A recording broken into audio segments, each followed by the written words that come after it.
Well, hello. My name is Gant and welcome back to Caffeine, Victoria's Legacy.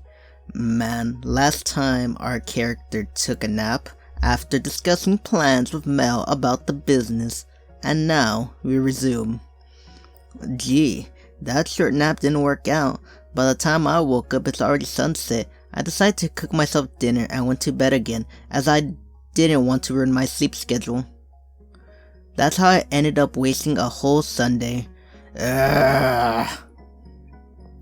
Good morning, Taka. Morning. I rubbed my blurry eyes as I stumbled down the stairs with a yawn. I began to make my way over to Alice. Sorry I woke up late today. Anything you still need? I barely take a few steps towards her before I trip. My arms flare about, reaching for something to regain my balance, and Alice rushes over to grab my arm and prevent the tragedy of my face meeting the floor. Taka, are you okay? What was that? I swear, nothing's there usually. I twist my head to glare at the object responsible for my embarrassment, and I'm surprised to find many tables in front of me. Oh, Mel rearranged the furniture a bit this morning. Her signature sweet smile is present on her face, but it doesn't quite reach her eyes. I sweep my gaze around the coffee house and blink in confusion. Either I'm hallucinating or there's a lot more tables than I remember, pretty much close to each other.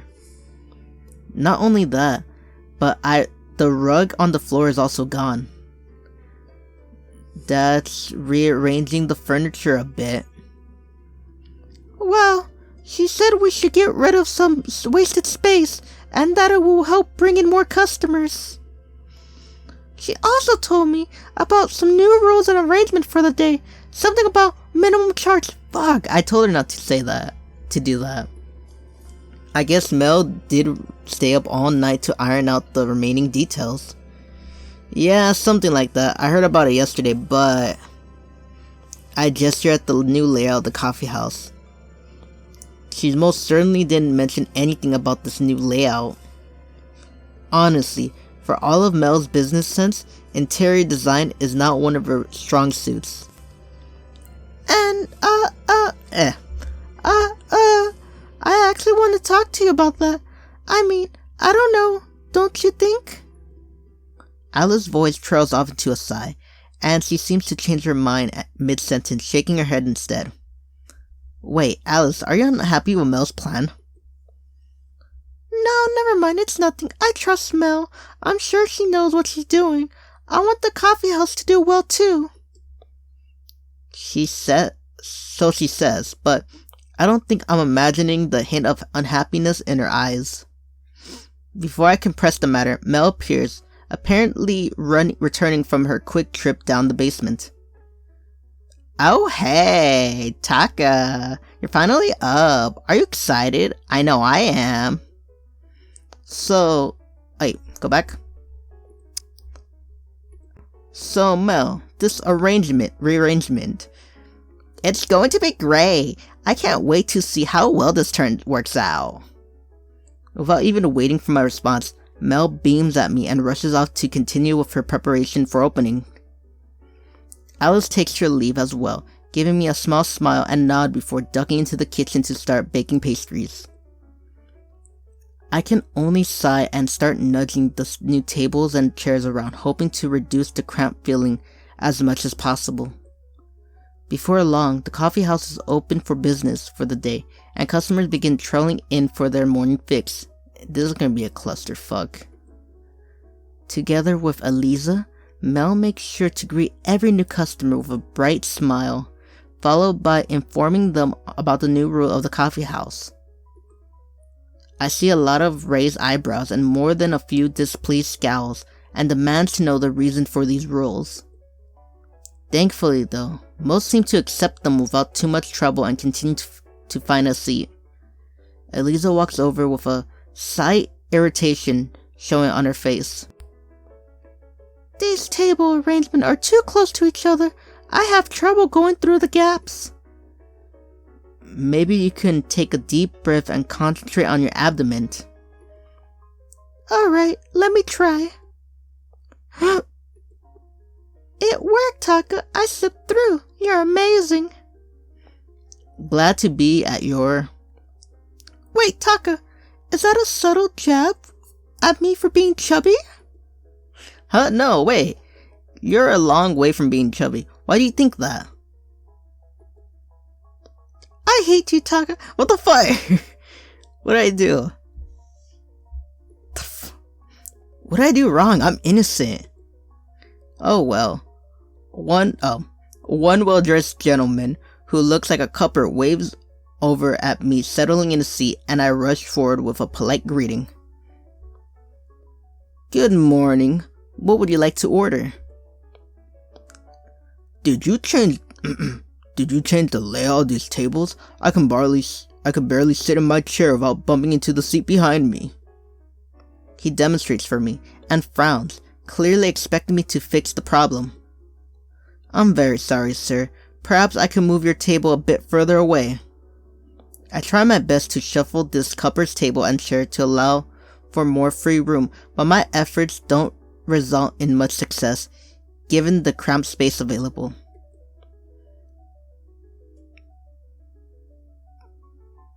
I'm sorry. I'm looking at this page. When the fuck did we take this? Look, Alice, Eliza, Mel, and that's Osea. What the fuck? What? He watches my attempts with the crease between his eyebrows deepening until he finally gives a sigh and waves his hand. Forget it. I'll just have my coffee now. Discreetly wiping the sweat off my forehead in relief, I take his order and scurry off to retrieve his requested coffee. Business in the coffee house continues in spite of a few similar hiccups here and there. Soon the seats in the coffee house are all filled up. With the increasing customer flows, my workload has doubled. Barely managing to find a moment to catch my breath, I slip off to the side of the coffee house to take a sip of water from my parched throat. Mel takes a small detour on her way to deliver an order and draws close to me, giving me a gentle slap on the shoulder. Taka, look at how packed we are today. I knew increasing the number of seats was the way to go. I'm glad this worked out so well. Yeah, honestly, I'm a little surprised. Why would you be surprised? It's expected that all customers would flock to this coffee house and Victoria's favorite barista Mel is here. It was just a number of tables we had holding us back clearly. She winks at me and rushes off again, humming a small, happy tune to herself. I give myself another minute to rest before throwing myself back into the work. Hurrying back and forth with trays of coffee mugs in my hands, I happen to overhear Mel's conversation with a little boy in front of the counter, who looks distressed as he digs through his pockets. Is this enough? I'm sorry, that's still 1 Vic short. That's all the money I brought today. I didn't know. The child sticks his hand deeper in his pocket, practically turning them out in his desperation. I can see tears welling up in his eyes, his cheeks flushed red. This scene catches Alice's attention. She immediately darts over with concern. What's the matter, What's the matter, Peter? Don't cry. What's wrong? I didn't bring enough money. I didn't know about the minimum charge rule. I wanted to get a coffee for Daddy's work. Daddy's work? Daddy before work. It's okay, don't worry about it. Alice, we can't really make an exception to the... I'll cover the remaining amount for him. How much short is he? 1 Vic. Alice reaches into her pocket and Mel hesitates before sighing and shaking her head. It's fine. We can make an exception since it's the first day. Not his fault for he didn't know in advance. Alice gives a tearless smile in acknowledgement at Mel before turning to comfort the child some more. This is fucked up. Like, I'm sorry, like, I like the coffee house, like, being more effective, but it's like, come on. This is not Starbucks. Leaving the situation to Alice, Mel steps out from behind the counter and joins Eliza and me in serving the customers. Taka, don't pretend you didn't know what you're supposed to do. There are customers waiting outside for a table. What am I supposed to do, then? I've noticed 3 tables have already been here for more than an hour. You need to ask them to free up their table. Can't you do it? You know, I'm a nice guy and I don't like conflict. That's too bad. My hands are full trying to juggle 3 things at once. No one else can do it. Taka, it must be you. Alright, I'll take care of it. So there are 3 tables that have been here for more than an hour, but I'm not sure who stayed here the longest. I guess I have to decide. As soon as I approach the first table, I clearly hear what the guy with the red coat is saying. His loud voice echoes through the tiny coffee house like a speaker. Eddie, you must let go of your attachment. We're fighting for the better of Victoria and need you in our revolution. But Erin, she's my world. She's my light. I can't live without her. There is no time for love. Nobody cares about your lonely soul. We have higher cause to strive for. If you'd been there, you would have known how much I'm in love with her. I don't know. My heart is wavering. I can't bear the sadness in her eyes. If she knows, I might die. It's a revolution, Eddie. We will sacrifice our lives so our world will not be controlled by rich kids on top of this hill. Do not forget this. Are these students plotting for revolution? I'm not sure if it's wise to talk so loudly in a public area. But I'm having second thoughts about asking them to leave.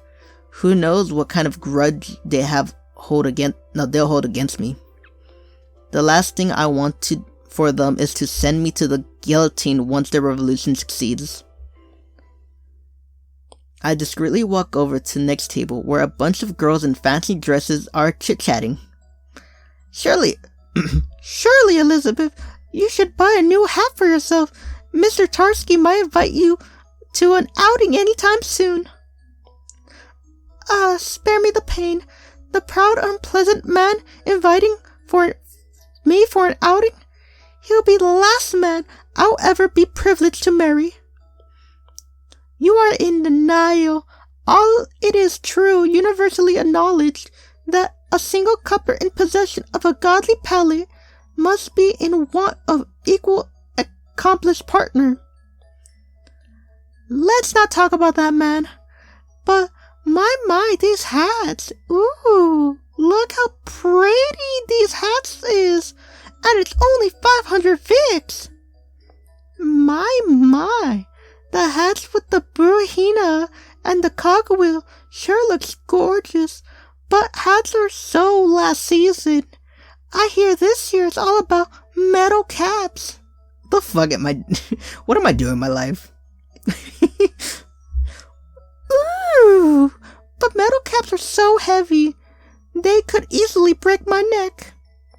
That's why you should get one of the one plated with gold. They're only 2,000 Vicks after all. I nearly gasped up the price tag. 2,000 Vicks for a cap? Now, why am I selling coffee when I already know the best way to get rich is to sell stuff to the rich ladies? There is nothing easier to sell than a woman's purse, and it's perfectly legal. Is there a problem? Sensing that I've been staring at them for a while, the noble ladies turn their heads around and look at me with indignant eyes. Nothing. I better not offend them. There are rich ladies after all. Who knows what kind of damaging gossip they could spread around if I'm not careful. I head to the last table. See a middle aged man frantically scribbling on a pile of paper. The words are undecipherable, but his concentration is so intense I do not dare to barge and speak to him. But my interruption was unnecessary, as he soon realized I'm standing next to him and turns towards me. Young man, I've seemed to be having writer's block. You're a writer? Yes, indeed. I've been struggling to come up with an opening line for my new book. I suppose to meet my editor this afternoon, but it will be imprudent until I have my opening line. What is the book about, mister? The book is about the tragedy of the times, the tale of two Victorians. The tale of two Victorians? A man imprisoned. Imprisoned. A man imprisoned by the tragedy of the time. Imprisoned because of his political views, but finally set free as revolution sweeps across the nation. Why do so many people here talk about revolution? Is it really that bad?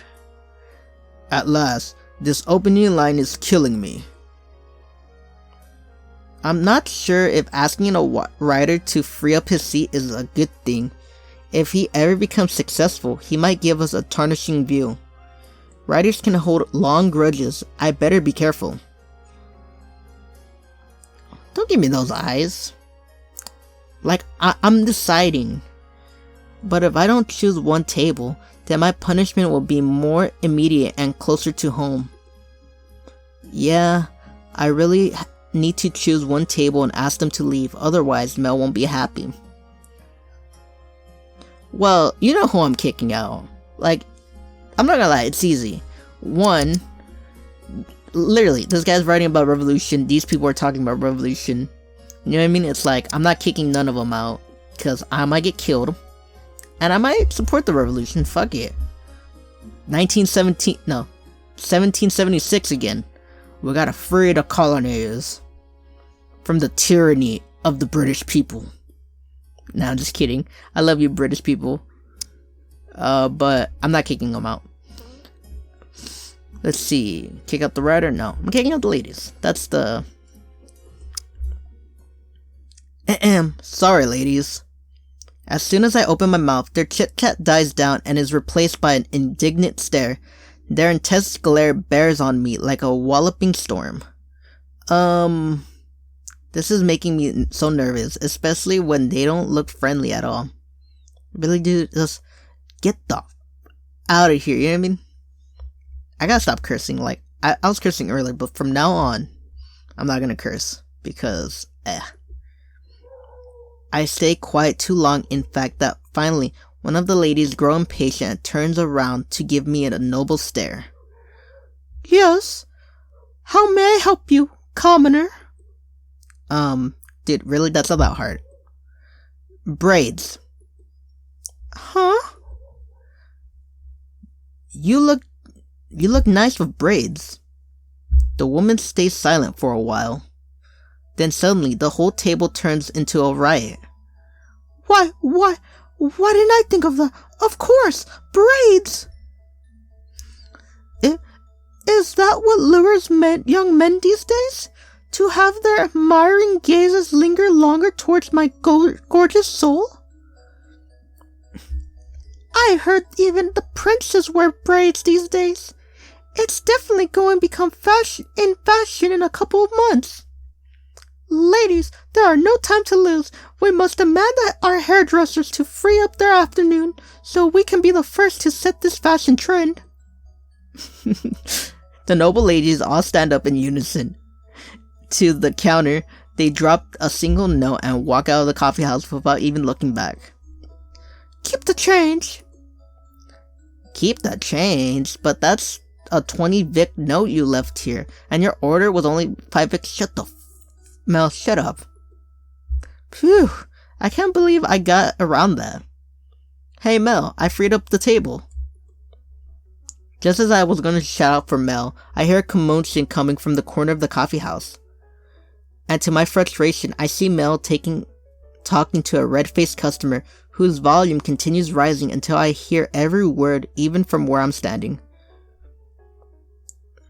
Are you what voice should I give him? Are you kicking me out? What kind of customer service is this?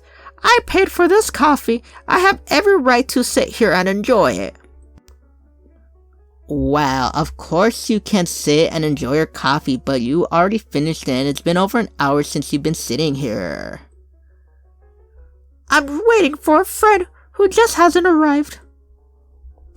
I'm sorry, but there is a 1 hour maximum sitting time for each customer. Fine. I don't know what I was trying to do. Fine. I'll just go. Just don't expect me to ever come back. I should give him that voice. Damn it. The woman. Oh, it's a woman. Oh, I should give her like a woman's voice then. The woman grabs her bag and stomps out of the coffee house, shooting Mel one last dirty glare. Coughing to break the awkward silence in the coffee house, I can only fake a cheerful tone to try to lift the mood. Does anyone else need their orders taken? The atmosphere of the coffee house soon returns to normal, as though the scene created by the woman never happened. Unfortunately, it also looks like some of the customers have not only forgotten the incident, but also how long they've been sitting here themselves. A few have finished their coffee for a good while, but they have remained in their seats for over an hour, reading a book or chit-chatting casually amongst themselves. I worry about how Eliza is handling the grumpy customers. She must have been crying inside, trying to pull out the courage and ask customers to stick to their time limit. I spot Eliza speaking to a man who has been here for quite a bit of time already. Oh no, I should go and help Eliza before the man gets angry. Good evening, sir. I hope you enjoyed our coffee. It's brewed with coffee beans from Sumatra, which scored 89 in the last week coffee auction. Why? Why? No wonder. It was so good. Thank you for telling me. You seem to be very knowledgeable about coffee. Yes, mister. I've loved coffee, and I try to remember everything about it. As a matter of fact, I recently discovered that this type of coffee bean has a distinctive caramel flavor when you drink it warm instead of hot. Oh, is that so? Pity I finished it before it went warm. I see you already finished your cup of coffee. In fact, I have a few recommendations if you are keen to have a second serving. A second serving? A second serving would probably be too much caffeine for the day. I should take my leave. It's getting late. The man stands up and bows to Eliza before heading to the counter to pay his bill. Interesting. Eliza, that was pretty smooth. What do you mean? I mean, the way you got the customer to free up his table. Did you plan this or? Oh, I was about to ask him to leave, but I was just worried he didn't get enough caffeine, so I asked him if he wanted another cup.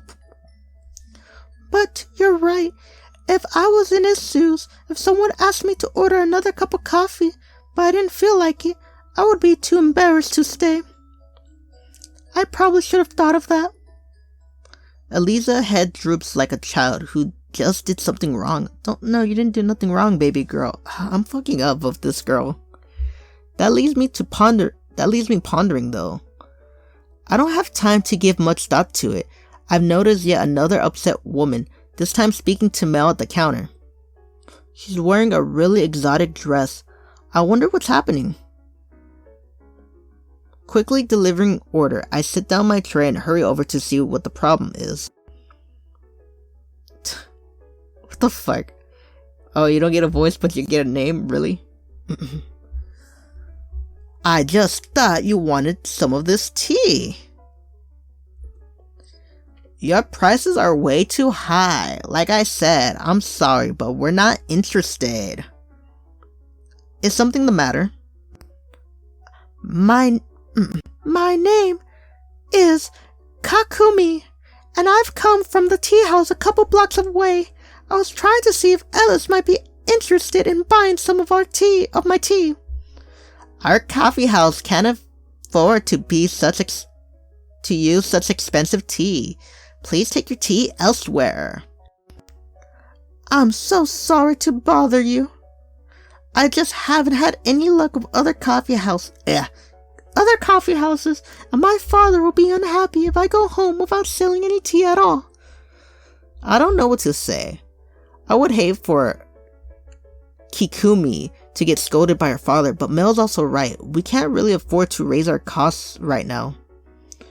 Kakumi, have you tried asking Mel interrupts, and I can sense a hit of irritation in her tone as she looks at the customer with his bill waiting behind Kikumi.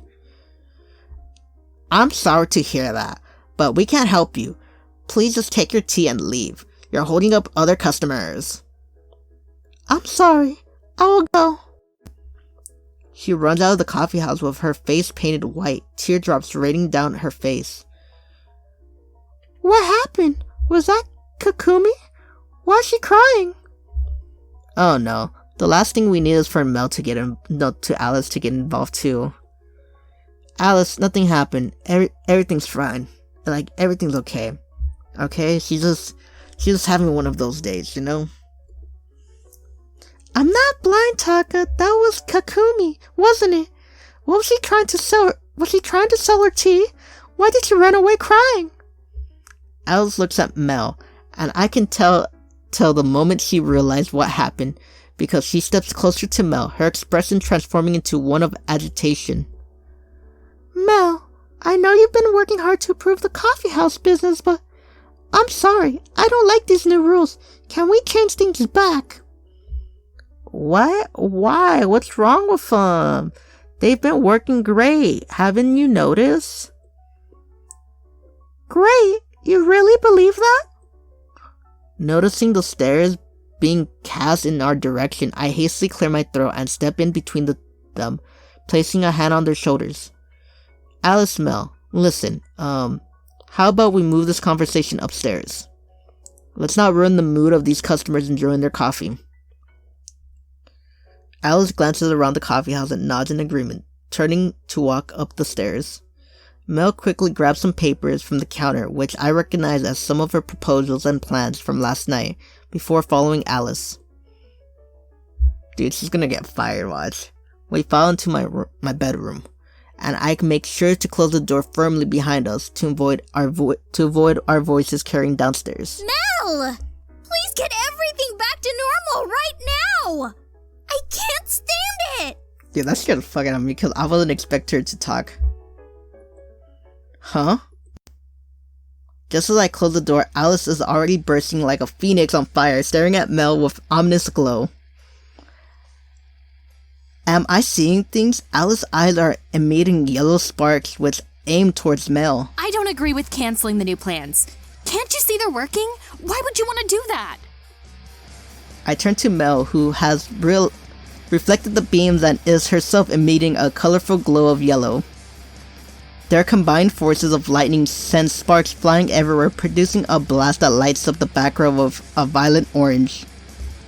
Is this a dreaded harem ending, where nothing goes well for the protagonist who has to deal with bedroom politics?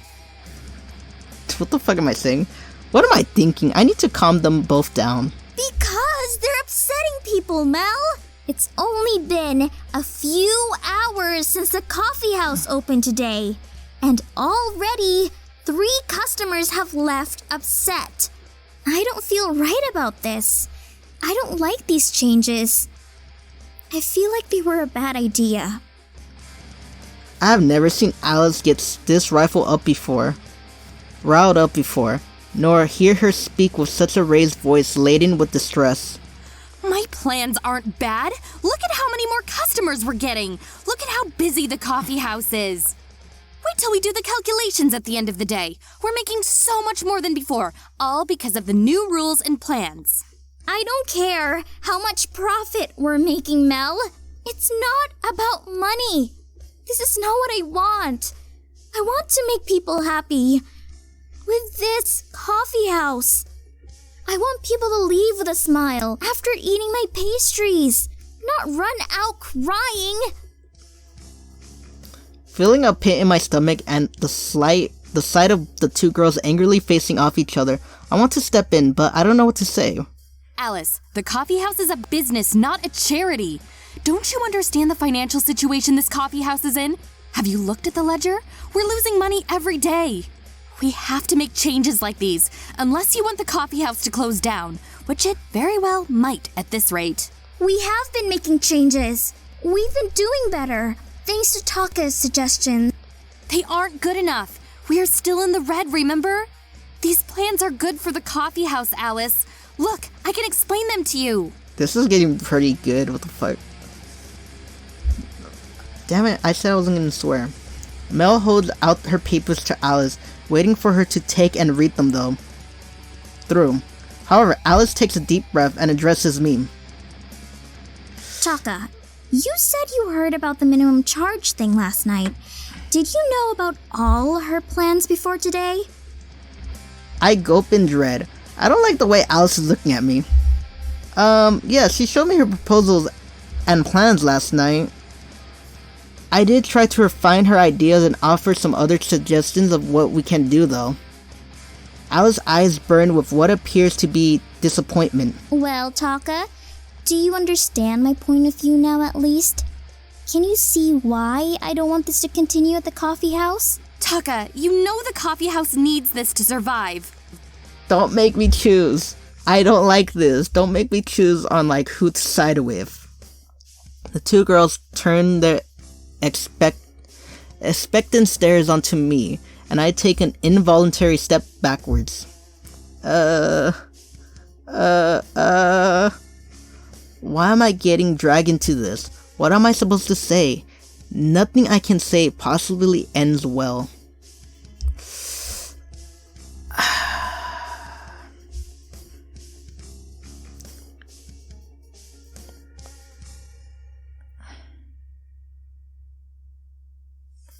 Okay. The best one is the third one out of all of them. Because, don't get me wrong, Mel's plans are really good. And they saved a bit. I don't want the music right now. We gotta talk seriously. We have to talk seriously right now. Okay, I like Mel's plan. I really do. They improve business and we're making profits. But, at the same time, you know, I am a caring person, you know? We have to at least be a little bit, you know, helping when there's possibilities, you know? Don't get me wrong. If we're badly hurt, then yeah. You know what I mean? Like, we need to make money. But, at the same time, it's like, there's some things we could still keep. Not everything, but some. Like the little boy. It's like, make an exception. It's like only $1. And I remember going to stores when I was a kid and they're like, you're only $1 off? Oh, don't worry about it. Or maybe a couple cents, like, hey, don't worry about it. And it's like, that's good. The chairs, they need to be rearranged. We gotta be comfortable. You're in a coffee house, you gotta make business. The hour rule, I kinda like it, but maybe an hour and 30 minutes? I don't know, something a little extra. I don't know. There's a lot of things, but they gotta both make concessions, you know? I am not choosing either one of them. Well, I mean, I see where you're both coming from, so how about this? Can we just take a step back and meet each other halfway? Work out a compromise. Compromise? How? Dude, I hate how they're not talking no more. This is like the perfect time for them to at least talk. The girls look at me with such expectations that I almost want to make a run for it. but I have no choice but to carry on if I want to defuse the situation somehow. I can't let this conflict between them continue. I paused, thinking it over, and trying to decide the next phase of my next words without hurting anyone's feelings. Let's start with the new layout of the coffee house. Mel, I know you want to fit more tables so we can serve more customers at a time, right? Yes, exactly. More customers mean more profit. But now the coffee house is too crap. I overhear some of them complaining about how they can barely lean back without bumping elbows with another person. I think they're used to the spacious, comfortable layout of the coffee house. So I have a suggestion. We can move the tables back to where they were before, but we can add more tables somewhere else instead, so we can still serve more customers like Mel intended. Huh? Where? How about... I look around me desperately for an inspiration, and then the idea hits me. Here! What if we use this as another room on this floor of the coffee house? We can renovate the room, add more tables and chairs, making it another area to serve more customers. The two girls fall silent for a moment. I can tell they're considering my suggestion. But this isn't going to solve anything. We can't even serve customers properly when they're upstairs. They need to come downstairs every time they want to order something. That's why you make menus. My body begins to sweat as I wait for Mel's response. That's not true. We can install a bell so they can ring us up every time someone wants to order. That's doable. Just as I was about to breathe a sigh of relief, however, Mel added an unnecessary sentence. But I don't see why we can't serve. We can't just. But I can't see why. I can't do her voice for now. But I can't see why we can't just leave the ground floor the way it is now and add digital tables upstairs. Are you crazy? Alice suddenly gives us a look which I do not like. The kind of look that says she's about to burst any minute. And unfortunately, she does. I'm scared. I'm scared to hit it. That's enough, Mel. Damn it. Don't you see your problem? Is making more money all you care about? No, Alice, no. Did you just say I only care about money? Please, Mel, calm down. Alice, I'm doing this for you. It's all about repaying your debts. If this is about me, then I'm sorry I'm such a bad owner. But I don't need you to boss me around. I'm the boss here. Ooh. I can't yell. People are asleep. Calm down, both of you.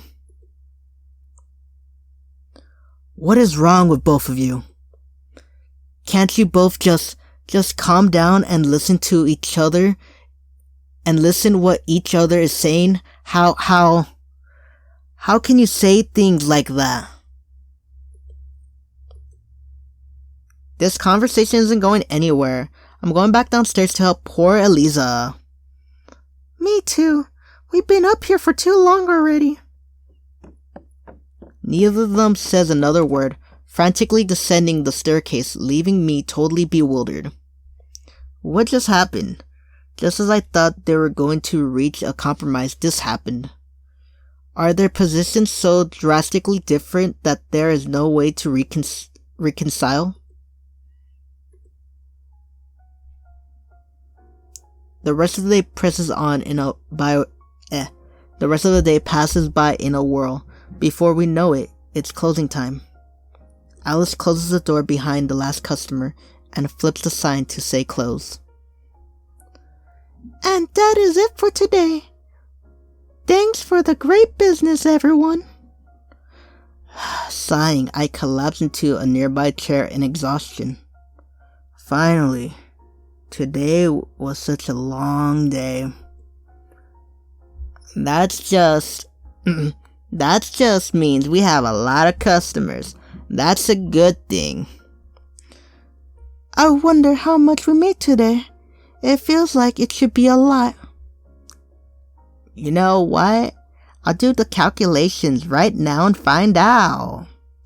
Mel heads over to the counter, pulling out the ledger and starts to do the math. Meanwhile, the rest of us get to work on cleaning up, wiping down the tables and washing the dishes. Before long, we hear a triumphant aha coming from Mel, and immediately the three of us drop everything we were doing and swarm towards the counter. So, how do we do? Did we make profit? We can finally pay our interest on time now, right? Ladies and gentlemen, gentleman, Taka Coffee House. We hold our breaths, waiting for the outcome, and Mel breaks out into a delightful smile, holding the ledger out for us to see. Broke even for today. For the first time, we didn't make a loss. Wow, we did it. Yeah, we did it. This is a good start. Yay! Even though we didn't make a profit, at least we no longer in the red. Alice appears surprised and unaware how to react, and she continues to stare at the ledger page with a conflicted look in her eye. No, come on, let's at least make a compromise. Mel doesn't seem to notice, lost in her excitement about her business plan coming to fruition. Mel grabs my arms and pulls me closer, shoving the ledger in my face. Taka, are you seeing this? I did it, with a tiny bit of your help, but it was mostly my brilliance. I almost want to roll my eyes, but she glances at me with such pure joy radiating from her that I find myself softening. Her infection happiness finds a way into my heart, planting itself and beginning to take root. Yeah, you did it. Congratulations, Mel. You can finally prove yourself as an entrepreneur like you always wanted. Yes. See, I'm indeed the greatest entrepreneur barista Mel after all. Coffee houses would be blessed to have my presence at their business. Just you wait. I'm going to turn this business into one of the most profitable coffee houses in Victoria, and I'll be hailed as the next Nakamoto. Taka, Alice, isn't it great? Fucking Mel. Mel turns to us to share her happiness, but a mixed expression on Alice's face. Mel stops mid-sentence. She seems to suddenly remember the argument earlier with Alice, and she instantly deflates the excitement visibly draining from her. Right? Alice bites her lower lip, struggling with herself for a moment before speaking. Great job, Mel. I'm happy to see the coffee house did well today. But I still don't think we should continue these rules from today. I don't think the money is important as making our customers happy, you know? Just why? I have results to show now. You still don't believe me? It's not about believing you, it's having dignity, you know? Alice hesitates, then with a brief sigh she continues. Never mind, you won't understand. What do you mean? Fine. Neither of them seem like they're going to argue anymore, but they've given up on understanding the other person's point of view. I can see how bad this is. An uncomfortable silence surrounds us. Eventually, when it gets to an unbearable point, Eliza gives a small cough.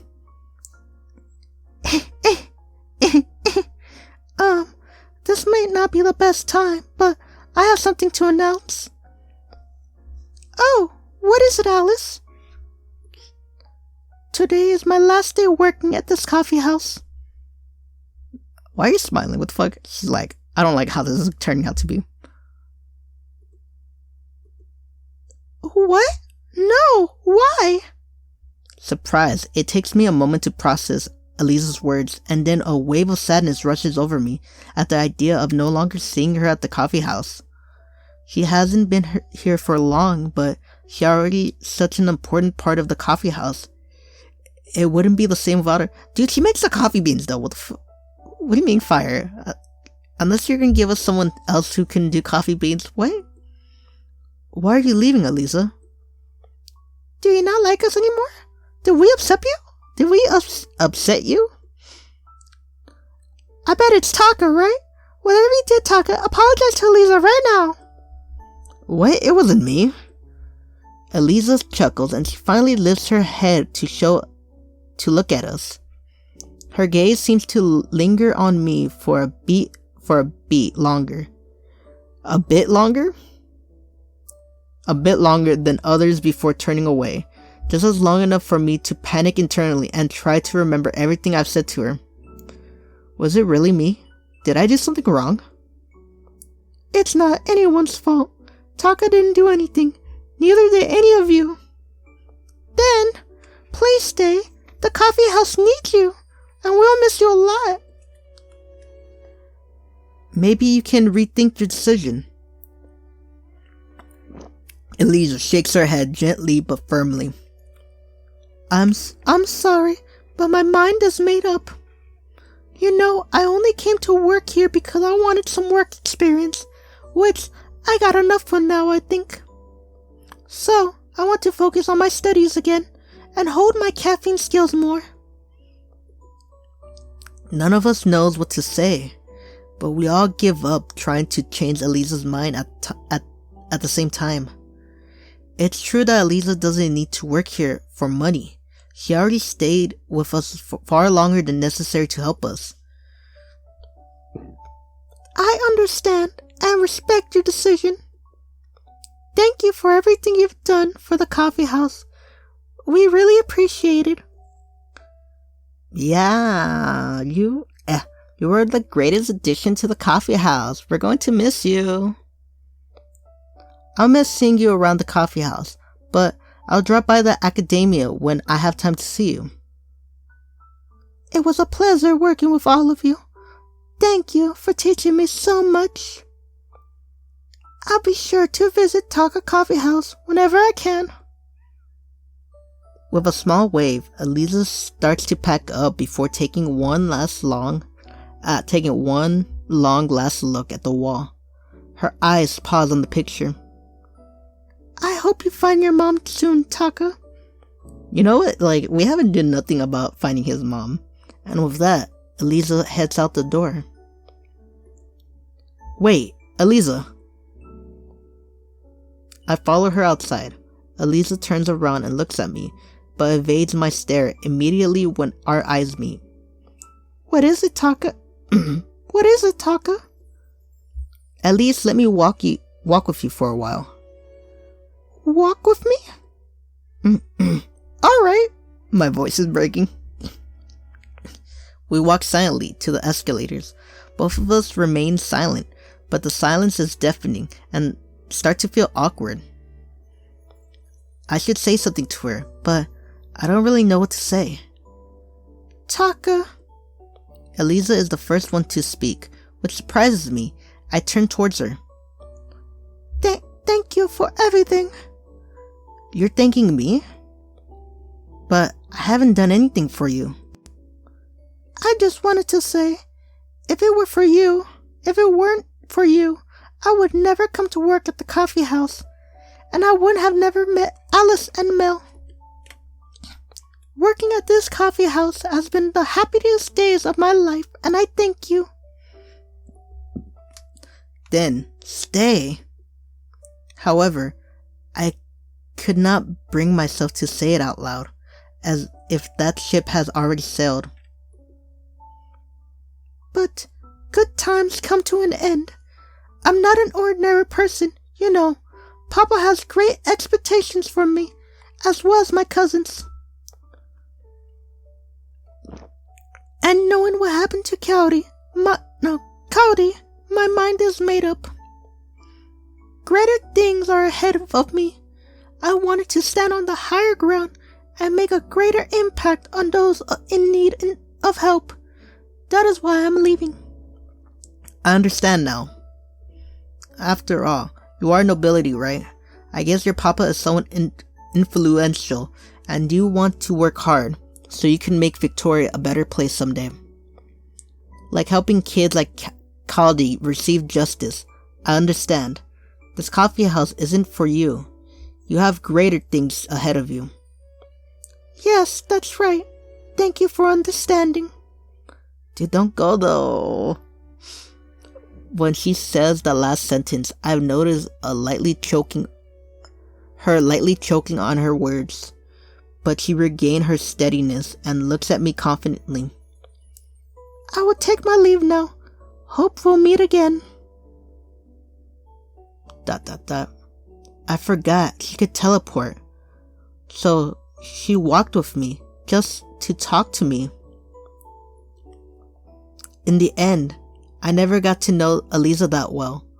I don't even know what her family is like. Maybe if I had spent more time understanding her, she would have been willing to stay. Maybe I could have helped her to achieve her dreams. But that's not the route I pursued. Are you telling me that, like, fuck, man. I returned to the coffee house, only to find Alice and Mel standing in silence.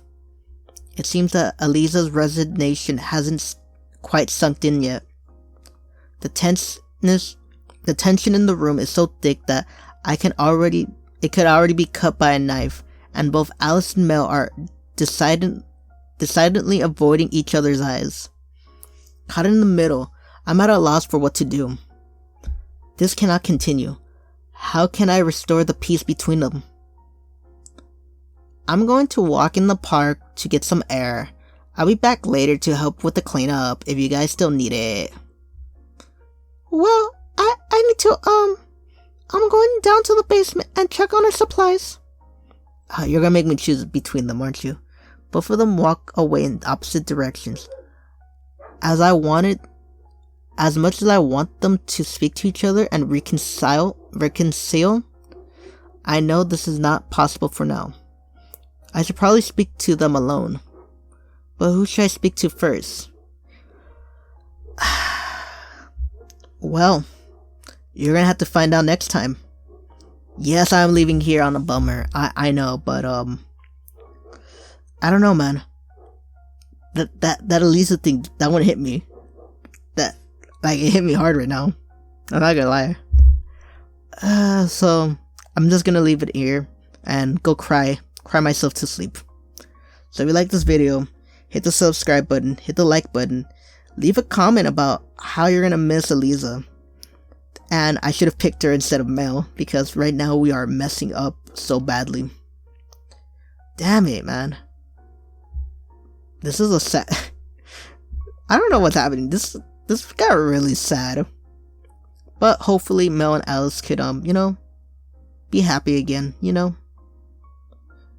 Okay, as always, farewell, and good night, adios, bye bye.